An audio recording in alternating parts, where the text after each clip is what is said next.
Zaza kelimesi o kadar çok ağırdır ki bunu kimse anlamazsa, orijinal anlamını vermezse ya da en azından değer vermezse bu kelimeye onu küçük düşürür. Onun için zaza kelimesi bundan sonra hem çok güçlü olacaktır hem de güçlü bir altyapıya, yani bilinçli bir altyapıya sahip olacaktır. Doğal olarak bundan sonra Zazaca hakkında fikir verenler ancak ve ancak önce Zazalara danışarak, Zazaların dil bilimcileriyle konuşarak ancak ve ancak Zazalar hakkında fikir sahibi olabilirler. Ondan sonra onu zikredebilirler. Zikir ettiklerinde de kesinlikle ve kesinlikle el üstünde tutulması gereken, taşlandırılması gereken bir konumda tutması gerekir. Evet, ülkede, yani bizim coğrafyada Zaza kelimesi çok yaygındır ve önemlidir de bunu dile getirenler veya bunu tanıyanlar. Mesela dile getiren kendine Zazayım dediğinde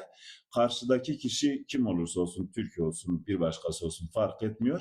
Buna saygı duyar ve aynı şekilde o nezaketle yaklaşır. Bu uygulama Avrupa'da ne yazık ki son 40-50 yıl içerisinde biraz manipüle edildi ve daha çok Zaza kelimesi mümkün olduğunca toplum tarafından kullanılmamasını tercih eden anlayışlar, gruplar veya ideolojiler bir anlamda bunun önüne engel koymaya çalıştı. Çünkü niye? Aslında bu bilinçli bir şey değil. Bu bilinçsizlikten kaynaklandı. Çünkü hiç kimse Zazaca'nın ana dil olma ihtimalini bırak, bir dil olma ihtimalini bile daha da tartışmamıştı. Yani o yüzden bugünkü tartışma normal bir seviyenin çok çok ötesinde bir tanımla artık karşılaşacaktır. Yani biri benim yanıma geldiğinde ya da benimle konuştuğunda Zazaca hakkında fikir almak istediğinde emin ol ben karşıdaki kişiye sadece fikir veririm ve kesinlikle onun fikrini sormam. Çünkü niye? Zazaca benim kanımda dolaşan, yani hücrelerimin tamamı Zazaca'yı biliyor. Öyle söyleyeyim. Yani fiziki olarak benim Zazaca konuşmam ayrı bir şey.